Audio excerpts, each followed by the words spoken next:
എനിക്ക് ഒരുപാട് കാര്യങ്ങൾ പറയാനുണ്ട്. എന്നാ മനസ്സുറപ്പോടെ സമാധാനത്തോടെ കാര്യങ്ങളിരുന്ന് പറയാനുള്ള മാനസികാവസ്ഥയിലല്ലല്ലോ നമ്മളിപ്പോ രണ്ടുപേരും. നീ അബോധാവസ്ഥയിൽ കിടക്കുമ്പോഴാ എന്റെ മകൻ നിന്റെ കഴുത്തി താലി കെട്ടിയത്. ജഗനെ നീ വലവീശി പിടിച്ചതാണെന്നും ചതിച്ചതാണെന്നും ഒക്കെ അപവാദങ്ങളുണ്ടായിരുന്നു.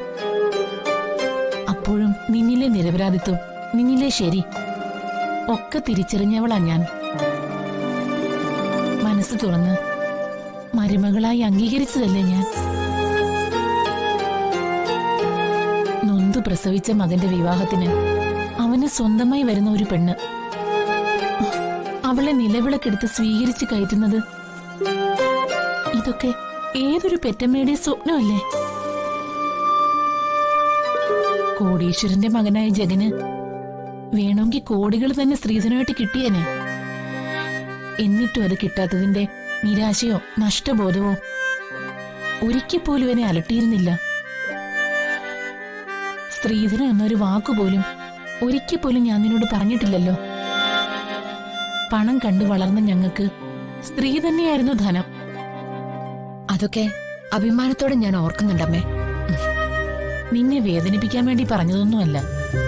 അത്രയും പരിഗണന തന്ന് നിന്നെ സ്നേഹിച്ച് ഒരമ്മായിയമ്മയെ ഞാനെന്ന് ഓർപ്പിച്ചെന്നേ ഉള്ളൂ.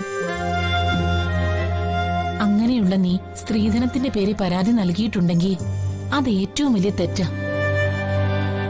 നീയല്ല പരാതി കൊടുത്തിട്ടുള്ളതെങ്കിൽ ഞങ്ങളും ചതിക്കപ്പെട്ടുകൊണ്ടിരിക്കുക.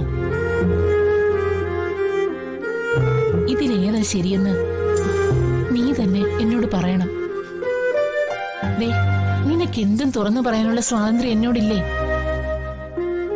മനസ്സിന്റെ വിങ്ങലൊന്ന് അടങ്ങി കിട്ടാൻ വേണ്ടിയോ?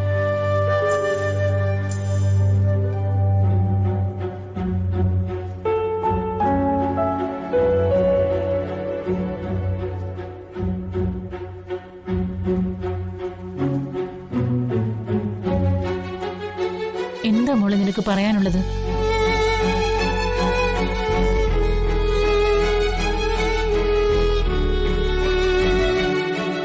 പരാതി കൊടുത്തത് ഞാനല്ല.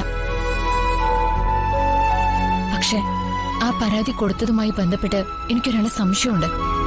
ആരെയാ നീ സംശയിക്കുന്നേ?